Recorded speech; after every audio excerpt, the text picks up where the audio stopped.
2. គុំសម្លាប់បុគ្គលិកដើម្បីប្រមូលផលពេលអ្នកដឹកនាំប្រតិបត្តិចំពោះបុគ្គលិកនិងអតិថិជនដោយបេះដូងនោះច្បាស់ជាចំណូលក្រុមហ៊ុនកើនឡើងដោយខ្លួនឯងជាមិនខានឡើយលោក James Singer ជាសហស្ថាបនិកក្រុមហ៊ុន Costco កាលពីព្រេងនាយមានប្តីប្រពន្ធ2នាក់មានជីវភាពក្រីក្រតែពួកគេមានកូនកសិដ្ឋានតូចមួយគ្រាន់ដាំបន្លែចិញ្ចឹមជីវិតហើយពួកគេអង្គុយគិតក៏បានលេចគំនិតថ្មីធ្វើឲ្យជីវភាពប្រសើរឡើងដោយការសន្សំលុយបន្តិចបន្តួចពីការលក់បន្លែរបស់ខ្លួនទុកប្រើប្រាស់ពេលក្រោយការមានគំនិតសន្សំលុយនាំឲ្យជីវិតពួកគេសប្បាយចិត្តពីមួយថ្ងៃទៅមួយថ្ងៃរហូតមានលុយសម្លមុំក៏សម្រេចចិត្តទិញគ្មានមួយក្បាលពេលពួកគេយកសត្វគ្មានមកផ្ទះក៏ចាប់ផ្ដើមធ្វើសម្បុកឲ្យគ្មានក្រាបនិងមើលថែបានយ៉ាងល្អដោយមានក្តីស្រមៃថាពេលគ្មានបង្កើតសុទ្ធចេញមកខ្លួនអាចលក់មានចំណូលបន្ថែមព្រោះជាក្តីសង្ឃឹមក្នុងជីវិតពីអ្នកប្តីប្រពន្ធរហូតមក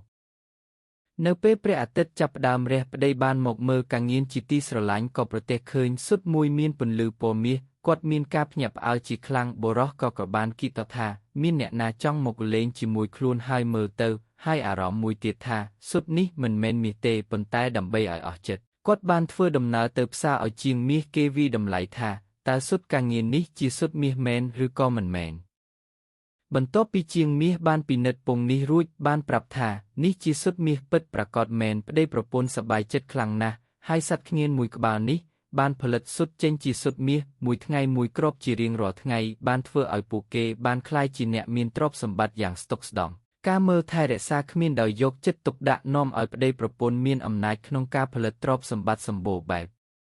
ពួកគេមានអ្វីគ្រប់យ៉ាងប៉ុន្តែភ្លេចគិតលើរឿងមួយថាអំណាចស្ថិតស្ថេរបានលុះត្រាពួកគេចេះថែរក្សាគ្មាននិងមានចិត្តស្ងប់ជាម្ចាស់ការលើទ្រព្យភាពមានបានចាប់ផ្ដើមធ្វើឲ្យពួកគេមានចិត្តលោភលន់និងមានអារម្មណ៍អន្ទះសារនៅមិនសុខដោយមិនអាចរងចាំយកសុទ្ធខ្ងាម្ដងមួយពួកគេគិតថាគ្មាននេះផ្ញើសុទ្ធមកសុទ្ធតែមាសបើយើងសម្លាប់វាយកសុទ្ធតែម្ដងឲ្យរួចយើងកាន់តែខ្លាយជាអ្នកមានក៏សម្រេចចិត្តចាប់យកសត្វខ្ញៀនមកវះពោះស្រាប់តែនៅក្នុងពោះសត្វខ្ញានមានគ្រឿងក្នុងដូចជា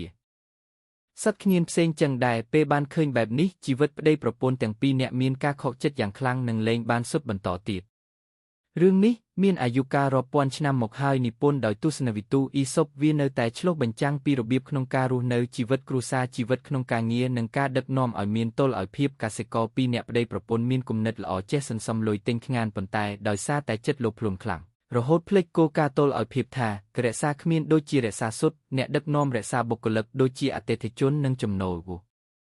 រឿងខ្ញានមួយនេះក៏មិនខុសពីអ្នកដឹកនាំក្រុមហ៊ុនមួយចំនួនតូចដែរបង្ខំបុគ្គលិកដោយមិនគិតពីបញ្ហាសុខភាពនិងសម្ពាធផ្លូវចិត្តគ្នាសំខាន់ឲ្យតែសម្រេចតាមផែនការដោយអាងថាអញមានលុយជួលអ្នកឯងមកធ្វើការនិងបម្រើអតិថិជនឲ្យបានល្អទោះបីអ្នកមានបញ្ហាអ្វីក៏ដោយជារឿងបុគ្គលមិនមែនជាបញ្ហាក្រុមហ៊ុននោះទេវាមិនខុសពីសម្រាប់ខ្ញានហើយរំពឹងចង់បានផលនោះទេ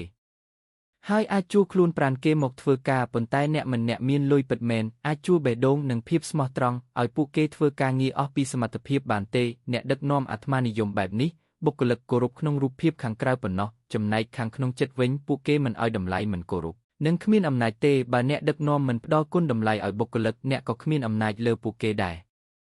អ្នកដឹកនាំចេះថែបុគ្គលិកនិងថែអតិថិជនដូចគ្នាបើអ្នកមានហាងកាហ្វេ10កន្លែងអ្នកដឹកនាំមិនមែនព្យាយាមមើលថែអតិថិជនទេតួនាទីរបស់អ្នកដឹកនាំគឺព្យាយាមដឹកនាំបណ្ដុះបណ្ដាលនិងមើលថែបុគ្គលិកឲ្យបានល្អហើយបុគ្គលិកនឹងមើលថែហាងនិងអតិថិជនជូនអ្នកវិញចូលអ្នកដឹកនាំខ្ចីបេះដូងបុគ្គលិកមើលថែអតិថិជនរបស់ខ្លួនបេះដូងមេដឹកនាំផ្ដល់ឲ្យបុគ្គលិកបែបណាបុគ្គលិកនឹងផ្ដល់ឲ្យរសជាតិបេះដូងនេះជូនអតិថិជនដូចគ្នាគ្រាន់តែបេះដូងមេដឹកនាំម្នាក់បញ្ចូលក្នុងបេះដូងបុគ្គលិក10នាក់វានឹងរីកឥទ្ធិពលដល់អតិថិជន1000នាក់ឬលើសពីចំនួននេះថែមទៀតនេះជារបៀបប្រមូលផលរបស់មេដឹកនាំត្រូវតែដឹងក្នុងការដឹកនាំនិងពង្រីកអាជីវកម្មក្នុងដំណើរការទៅអនាគតដាស់ព្រលឹងបុគ្គលិកឲ្យរស់ឡើងវិញ